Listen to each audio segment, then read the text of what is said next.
Tim Tebow is cut by the Jaguars. He's not going to play in the NFL again. Jamal Adams signs a 4-year extension. He is now the highest paid safety in the NFL. Also in the Premier League, we are 1 week in. A lot of great matches to start this campaign. We'll touch on week 1 takeaways. Also, I'll give my Premier League predictions. I did make these before the season started, so we'll take a look at that. And the NBA today announced its Christmas and opening day schedule. We'll take a look at that. All of that on this episode of the Hard to Handle Sports Podcast. Let's get started. Tim Tebow is cut by the Jaguars. I think we could all have seen this coming. The only reason Tebow could have potentially made the roster is because of his name, the amount of jerseys he would sell, his connection to Urban Meyer. But if we were to just look at it from the football side, I think Tebow has been out of the game for too long.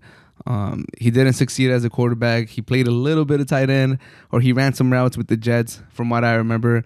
I remember specifically a play where Mark Sanchez threw a ball to Tim Tebow, and they kind of used him as a decoy most of the time when he lined up to catch a pass. But this time, it was a hot read. Mark Sanchez throws a pass and hits him square in the helmet. He doesn't even turn around. And the announcers were like, "Hey, if you're not just a decoy, turn your head around, look for the ball."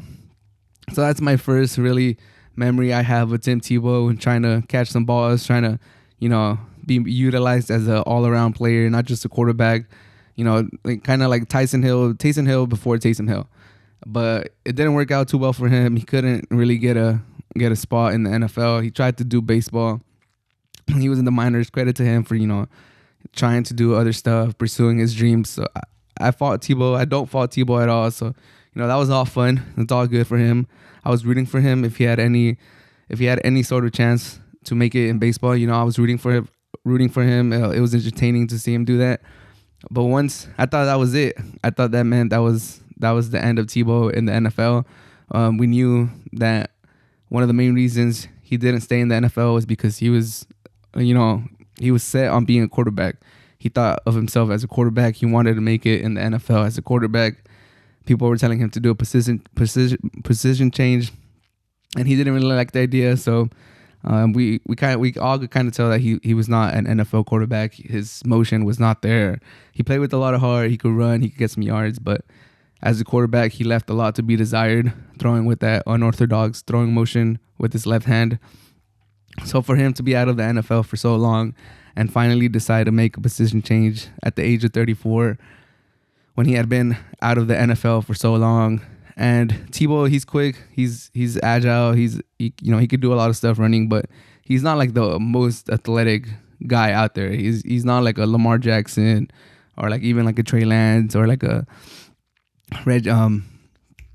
RG3. He's not one of these guys that could just blow past you. Even like I would say Josh Allen is a better athlete than him.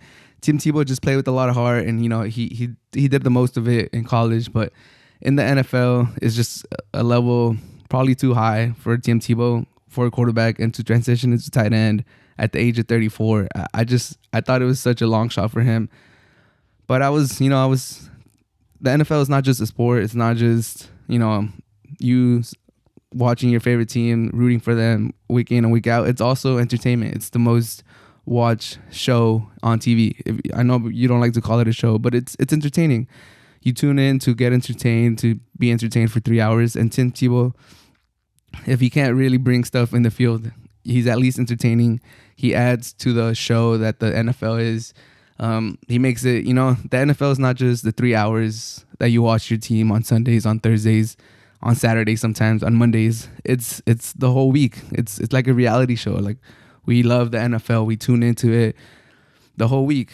On Mondays, we'll see who gets cut, who did bad on the team. We talk about it the whole week. We like to analyze it. We get into the players' lives. They get arrested. Something happens to a player. We tune into all of that stuff, all the extracurricular stuff. We tune in. Someone gets married. Someone gets a kid. Someone's missing practice because of unfortunately one of their family members dies. We tune in. We know all this stuff. It's put out there. The broadcasters talk about it. The talk shows talk about it. The NFL is more than just the 3 hours that they play every week. It's a show. It's a reality show. It's a lot of stuff. So Tim Tebow being back in the NFL picture definitely adds to the show that the NFL is. So I like that. I like Tim Tebow coming back to the NFL in that sense. Yeah, he gives you things to talk about. He's polarizing. He's such a character. He's such an enigma that you can't help but talk about Tim Tebow. He no matter what he does, he's gonna get talked about. So this first week of the preseason, we finally got to see Tim Tebow play as a tight end, put the pads on, and give it a shot. And to be fair, he's 34. He's been out of the game. It's not easy to transition into a new position, especially at the ripe age of 34 years old. And he went out there and he tried his best. I'm sure he tried his best. Tim Tebow always leaves it all on the field. He always gives it his best. But it just wasn't enough. You saw him miss a lot of blocks. You saw him whiff on a lot of blocks. And tight end is one of those positions where you could get others hurt if you don't do your job right. If you need a block, you need to, cover that edge rusher. You need to do a lot of stuff. It's an important position.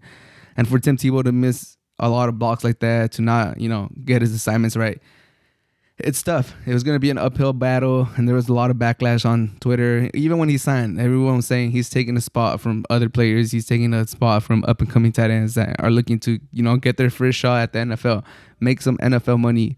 Unlike Tim Tebow, that's already well off. He's played in the NFL. He's made money in the NFL. He's been a broadcaster. He's been playing baseball. He's a well-known figure. He's going to be set for life. And some third stringer, some guy that, is trying to get his first contract, Tim Tebow is taking that spot.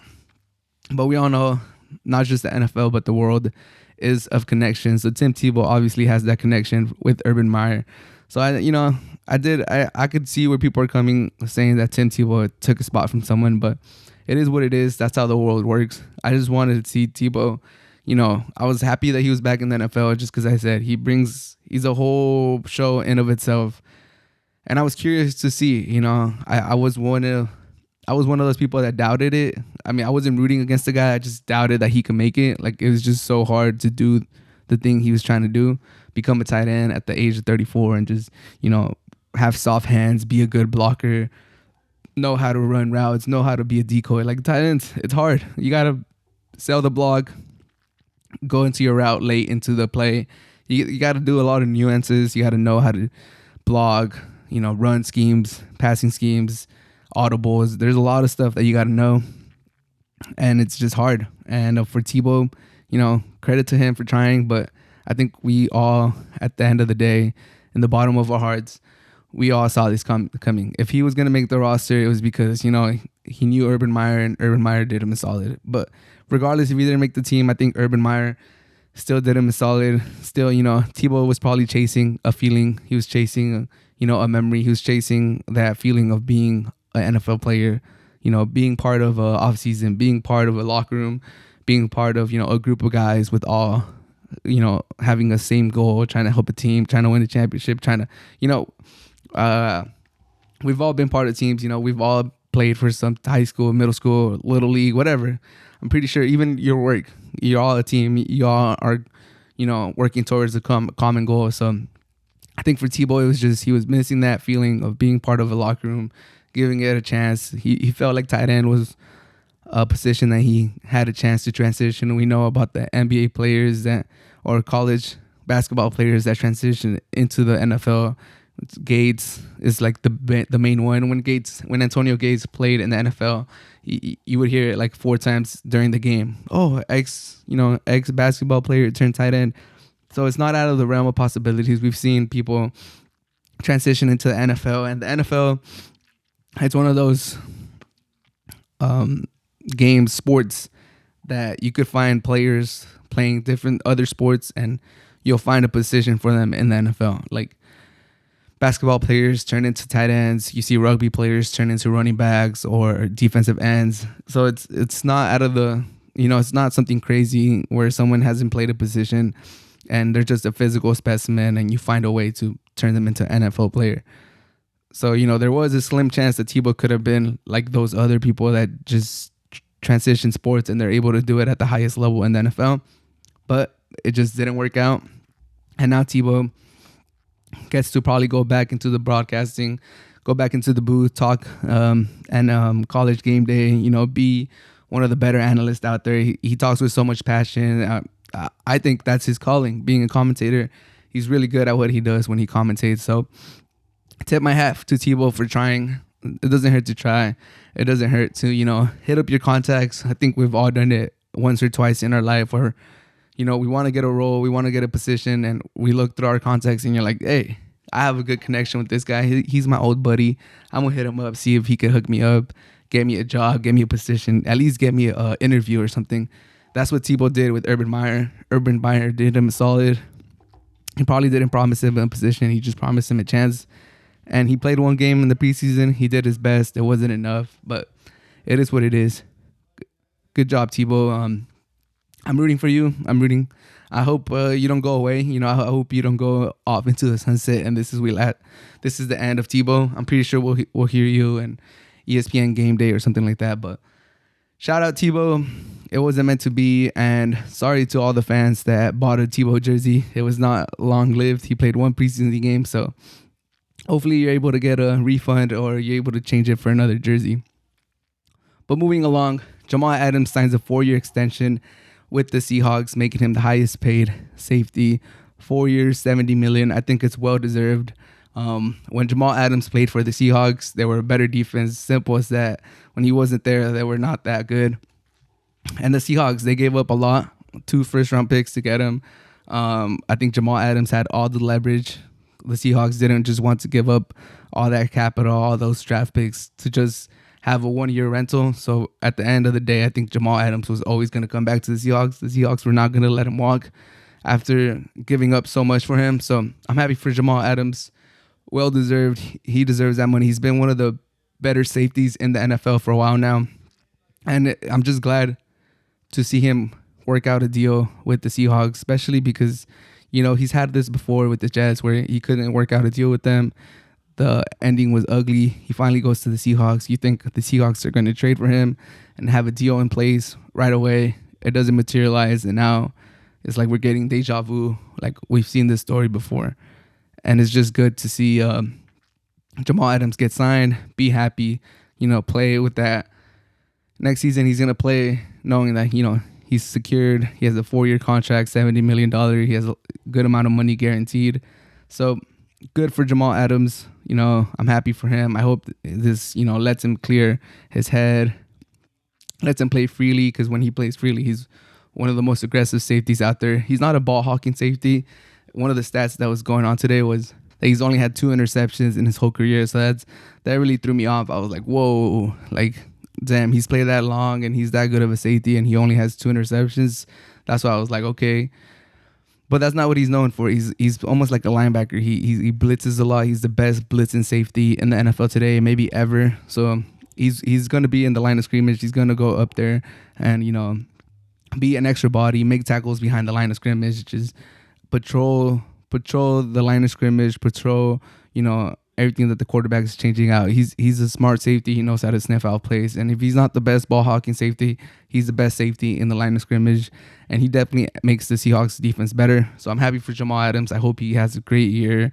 I'm a free agent fan right now, but I love the Seahawks. They're one of the teams that I root for as a free agent fan. I like their colors. I like Russell Wilson. I love their Legion of Boom era, Marshawn Lynch, all that good stuff. Their fans are crazy. That stadium always is rocking. So Seahawks are not a bad team to root for. I like the Seahawks. I'm happy for Jamal Adams. And I'm interested to see if the Seahawks make any other moves. As presently constructed, I don't think the Seahawks have enough to make it out of the NFC and to win the Super Bowl. I think in the NFC, the Bucs are still clear of them. I still rate the Packers with Aaron Rodgers ahead of them. And then after that, there's maybe another team ahead of them. The Seahawks are definitely in the top 4 teams, but I think there's a gap between the first 2 and then the Seahawks. So, and then in the AFC, I think the Chiefs are definitely ahead of them.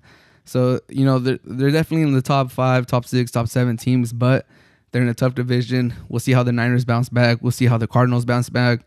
We'll see how the Rams do.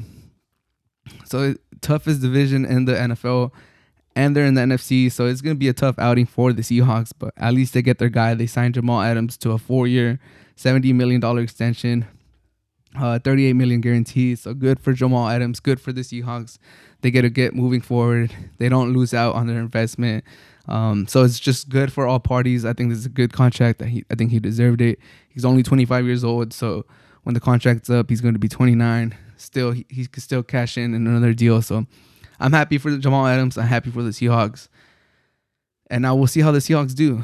12 men, if you guys are here, comment below. How do you guys think the season's going to go? I'm predicting maybe like a 12-5 season for the Seahawks. And, hopefully they move deep into the playoffs, but we'll see. Moving along, the Premier League is back. The first weekend is in the books. But first, I want to talk about my Premier League predictions. I know we're 1 week in, so they're a little late. My bad. I was moving, I was trying to build a bed. There's a lot of things I was doing in my life, so I'm sorry. I know these predictions should have came before the season started. But I did tweet them out before the season started. I tweeted them on August 13th. So at 10 a.m. Western Pacific time. So I'll put the tweet up here just so you guys could verify that I did do my predictions on Twitter before the season started. But let's get started. My Premier League predictions for the 2021-2022 season are as follows. I think I'll go from 20 to 1. So I think the teams that are getting relegated is going to be Watford, Norwich City, and Burnley. Surprisingly, I have Brentford surviving at 17th. Southampton, I have them surviving 16th. Newcastle, 15th. Brighton and Hove Albion, 14th. Crystal Palace, 13th. Aston Villa, without Grealish anymore, 12th. West Ham, 11th. Leeds United 10th. Really enjoyed their football last year. Wolves 9th. I'm a Wolves fan. I'm optimistic that they'll have a bounce back year. They lost in week 1. We'll touch on that in a little bit. But I have Wolves number 9, Everton number 8, Arsenal 7th, Tottenham 6th, Leicester 5th, Manchester United 4th, Liverpool 3rd.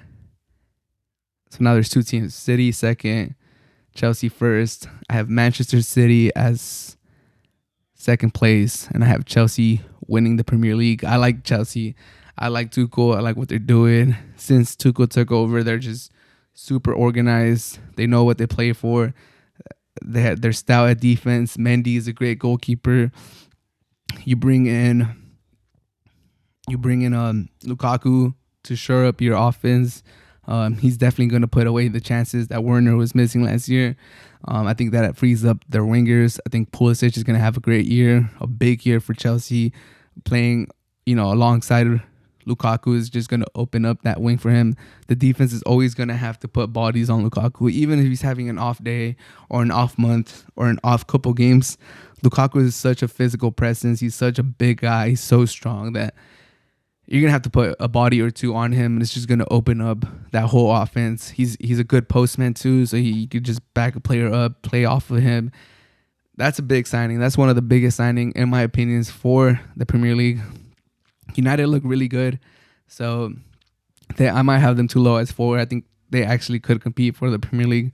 Liverpool is going to bounce back. I think this is going to be one of the best Premier League seasons in a while. I know we say that a lot before the season. I know we almost go into every season thinking like, damn, this is shaping up to be one of the best seasons ever. Like, all these all these moves in the off season, all these transfers. I think we hear it every time, every season, or every start of the season. You're like, damn, this one has the potential to be the best season in a while. And for the most part, it's always true. I feel like the Premier League, football worldwide in general, is just getting better and better every year. There is some stuff that gets annoying sometimes, some touchy calls, some VAR, all that stuff. But for the most part, I think football is getting better. It's entertaining. I love it. I mean, there is some nostalgic soccer that I miss back in the day. Like Jogo Bonito and stuff like that. But for the most part, like, the storylines are getting better. The coverage of football is getting better. There's more shows out there. There's more coverage. There's more. You could just follow your team that much deeper year in and year out. So I love that. The coverage is just better. We get documentaries. We get, everything. Like, Amazon has the team coverages. There's so much stuff that is presented to you every year. So I get why every season, or it feels like almost every season, we go into it thinking, damn, this is gonna be the best season ever. But more than the other seasons, I think this season just feels amazing. Like, I'm so excited for the Premier League this season. Chelsea looks like they're legit title contenders. City, obviously, the champions. They just signed Grealish, $100 million man. Liverpool look like, they're going to make some noise. They're going to come back. You can't give up on Klopp's Liverpool. They're amazing too. Manchester United look like they're finally ready to compete for the title. Sancho, Varane, they're ready. Manchester United look like this is it. The drought might be over. Leicester City, Cinderella story. It's always easy to root for Leicester as a neutral. We'll see how Tottenham does with Nuno. We'll see if Kane leaves, if he stays. We'll see how far, Son could carry them. Arsenal, Arteta, how much longer are they going to give him? Everton, they got some good players. Wolves, hopefully they bounce back. I'm a Wolves fan. Leeds United, they're always going to propose. They're always going to send people forward. This Premier League season looks like it's going to be a great season. I'm super excited for it. One more time, top to bottom. Chelsea, City, Liverpool, Manchester United, Leicester, Tottenham, Arsenal, Everton, Wolves, Leeds, West Ham, Aston Villa, Crystal Palace, Brighton, Newcastle, Southampton, Brentford, Burnley, Norwich City, Watford. Those are my predictions. Those are who I think are going to win the Premier League. I'm very excited. I can't wait for the season. I'm so excited. This is going to be a fun season. What do you guys think? Let me know your guys' prediction. If you don't want to do, the top 20, at least give me your top 4 and your relegation. Who do you think is going to get relegated? Who do you think is going to make the Champions League? Maybe even who's going to make Europa? Any what's your wild prediction of the season? I think for me, I didn't really say anything wild. Maybe Chelsea winning. I think that was, a lot of people have City winning it. So Chelsea, but I think Chelsea is, one of the favorites too. So I don't think I'm going too high on a limb.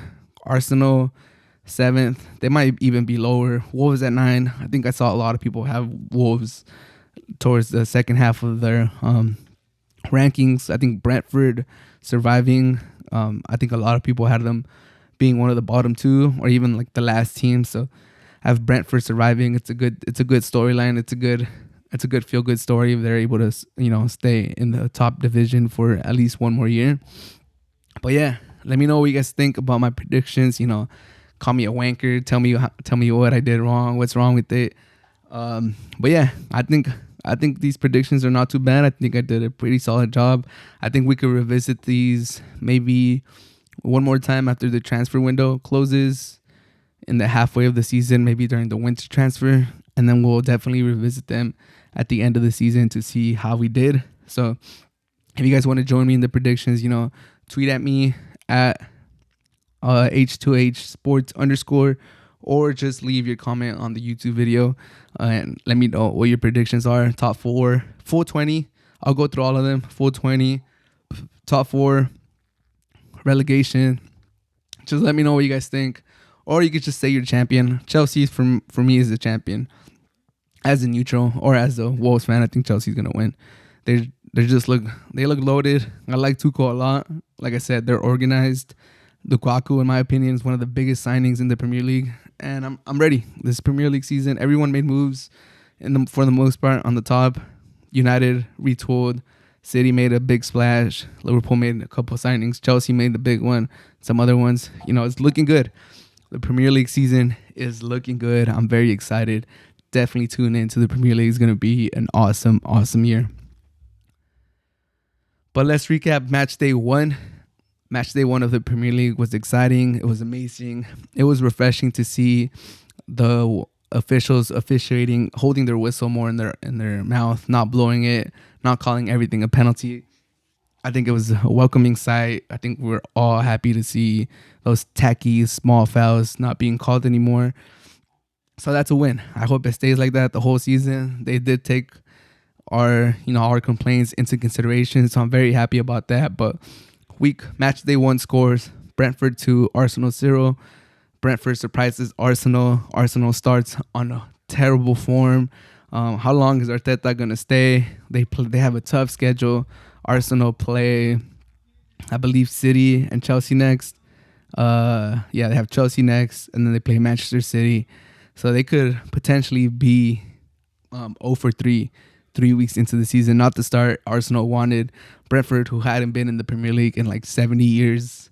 First time in the Premier League, they beat Arsenal. Just some crazy, crazy stuff. I think Arteta will probably be gone by Christmas Day. This Arsenal team is not good enough. They just signed that guy from Real Madrid today. I forgot his name. What's his name? Yeah, they got Odegaard. So they signed Odegaard.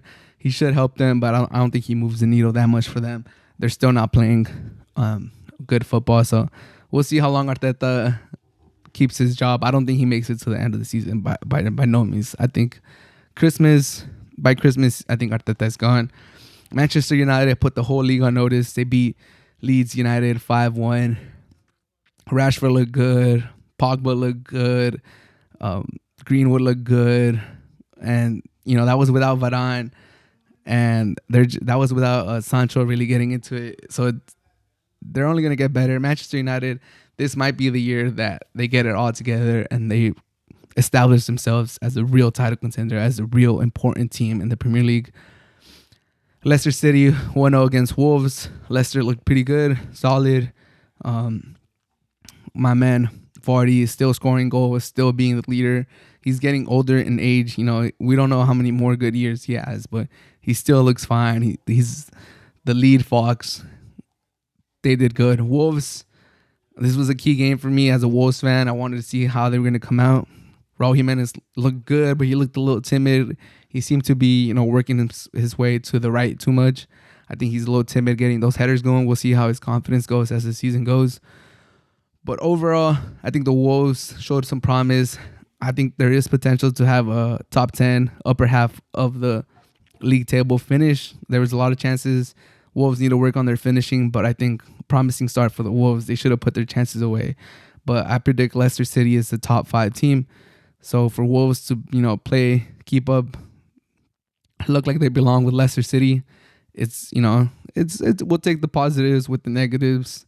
Leicester City beats Wolves 1-0 at home. Chelsea, Crystal Palace. Chelsea beats them 3-0. Strong start for Chelsea is exactly what I expected. I think they're going to be contenders the whole way. They might trail City, but I think at the end of the season, Chelsea's going to be the champions. Watford beat Aston Villa 3-2. Surprising. I have Watford being relegated, so good for Watford. Everton 3-1 against Southampton. We'll see how Everton does. I think they have, who's their new manager? Excuse me, I forgot his name. Was it the ex-Real Madrid coach? And then,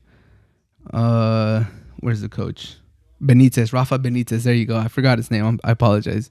Rafa Benitez gets his first victory with Everton.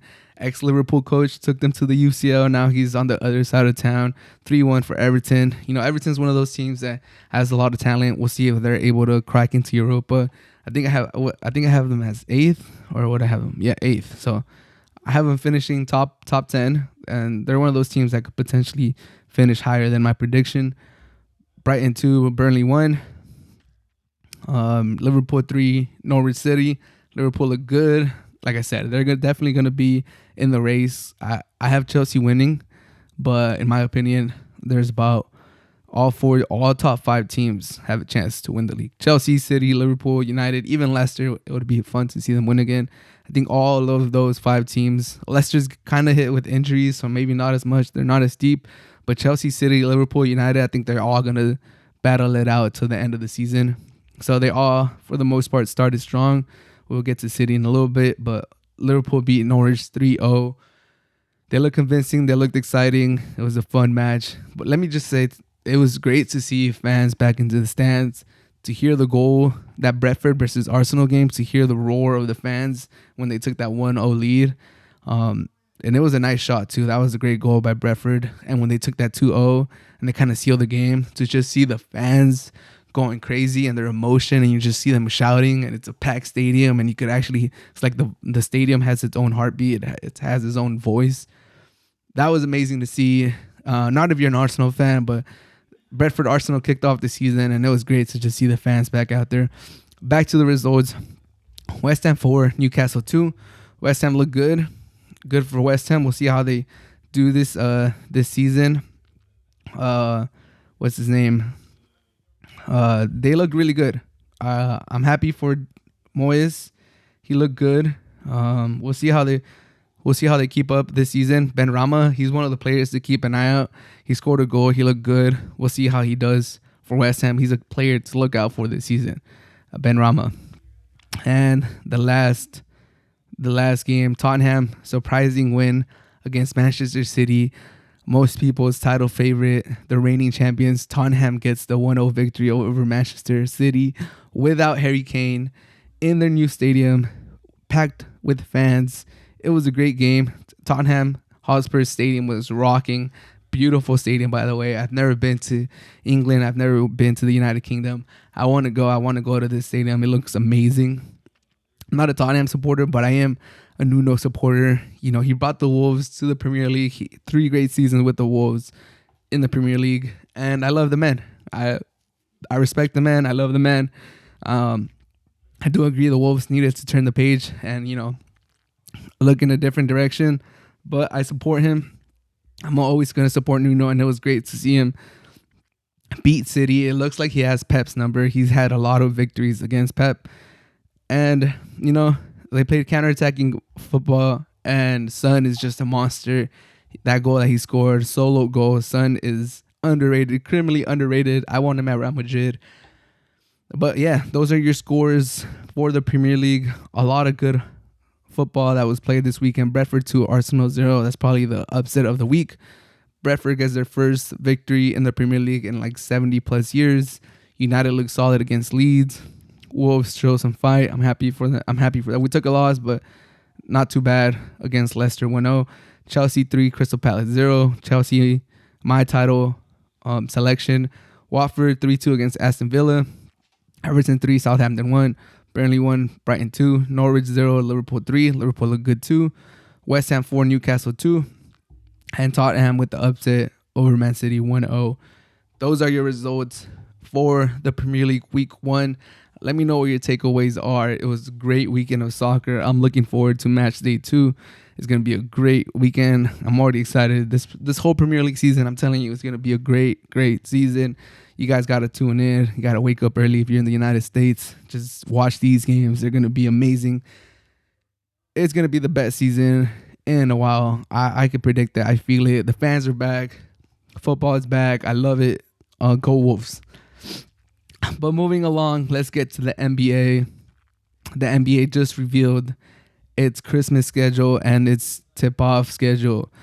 On opening day, we have the Nets versus the Bucks, the Warriors versus the Lakers. 2 star-studded games. The Nets, they should be at full force against the reigning champion Bucks. Trophy presentation, ring presentation. It's going to be amazing. It's going to be electric. Giannis against the Nets big 3 with Drew Holiday, with Middleton. We'll have Kyrie back. Harden should be healthy. KD is going to be a great matchup. They had a great playoff series. You know, that's a rivalry that's brewing. They don't like each other. It's going to be great. And the Warriors and the Lakers, the Warriors should be back at full strength. Klay Thompson's back. Curry just got his second $200 million contract. Their rookie looks good. Draymond Green just got a gold medal with the U.S. team. Lakers with Westbrook, AD, LeBron, all those old heads, all the retirement home team that people like to call them. It's going to be another matchup. The Lakers and the Warriors should be 2 dangerous teams, probably the 2 most dangerous teams in the West this year, with Kawhi being hurt. And then the other matchups for that week, the Celtics versus Knicks, 2 marquee teams, 2 marquee markets, Boston and New York. And then we have Nuggets versus the Suns. And then on Thursday, we have Mavericks versus the Hawks. Luka against Trey. You know, the 2 players in that draft day trade. Clippers versus Warriors. And then Friday, Nets versus 76ers. Suns versus Lakers. 2 marquee East teams against 2 marquee West teams. NBA tip-off to 2021, Tuesday, Wednesday, Thursday, Friday from October 19th to October 22nd. It's going to be amazing. The NBA is close. We're like 2 months away from the NBA coming back. It's amazing. Sports are coming back. Fans are coming back. The summer of sports is almost over. We had a great Olympics. We had a great Cold Cup. We had a great Euros, great NBA finals, but we're getting ready for that fall season. NFL is almost back. NBA's, releasing schedule. It's a good time to be an NBA fan. Schedule's coming. Draft already happened. Things are ramping up. Next thing we know, the season's going to be here, and we have some great opening week tip-off schedule to get us started, get us ready for the rest of the season. And the Christmas games. Let's talk about the Christmas games real quick. They just got released today. We start off with the Hawks against the Knicks. Love that game. We all know what Trae Young did to the Knicks in the playoffs. He's the number one hated player in New York. We'll see if the Knicks with Kemba Walker are able to shut him down. And then we have Celtics versus Bucks. Two good East teams going at it. We'll see how the Celtics are doing by then. If they're going to make the playoffs, they're going to be contingent in the East. Warriors versus Suns. Probably the funnest team in recent history is the Warriors, and probably the funnest team last year, the Suns, going at it. That should be a very entertaining matchup. I'm going to tune into that for sure. And then the two to close out Christmas Day, the Nets versus the Lakers. Amazing NBA Finals preview, in my opinion. The Nets big three against the Lakers big three. KD against Westbrook, Harden against Westbrook, KD against LeBron. It's just going to be an amazing game. You got to tune into that. And to close out Christmas, you got the Mavericks against the Jazz.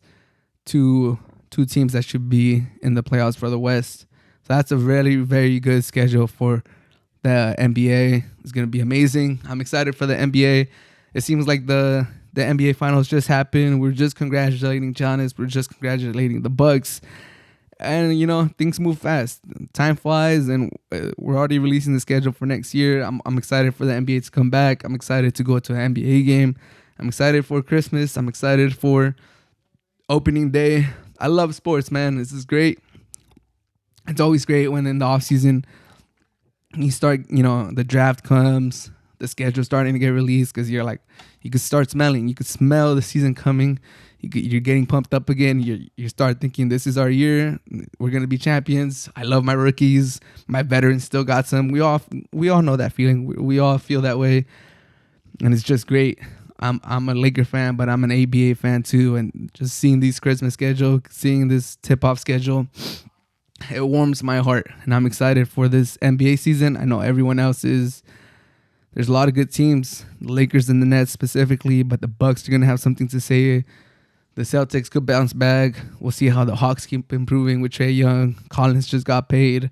The Suns are still going to be there. We'll see if CP3 has more left in his legs. It's just going to be a fun season, man. I'm super excited. Let me know what you guys think. What do you guys think about this Christmas and opening day schedule? Some people were saying that Jokic, the MVP, should have gotten a opening day game. Maybe, but I think the games that they picked are solid games. So We'll see how they do. We'll see how these games play out. Sometimes, injuries happen. Teams don't play as good as they should have. And you're left with, disappointing games going into it. Like, it could be like December 10th and you're like, damn, this Hawks versus Knicks game is going to be trash. The Knicks are not the team we thought they were. They're at the bottom of the standings. The Hawks aren't doing so hot. And we have a whack game to start us off. But right now, when they're released, I'm excited for all these games. They all look good. Hopefully, everyone stays healthy. Hopefully, all these teams perform up to their capabilities. And we go into Christmas. We go into opening day with just amazing games. And I'm excited. Like I said, go Lakers. I predict Nets versus Lakers finals. We'll get into that when the season gets closer. But what I'm seeing, I like it. Christmas Day and opening day. Opening week look good. Tip-off looks good. Christmas Days look good.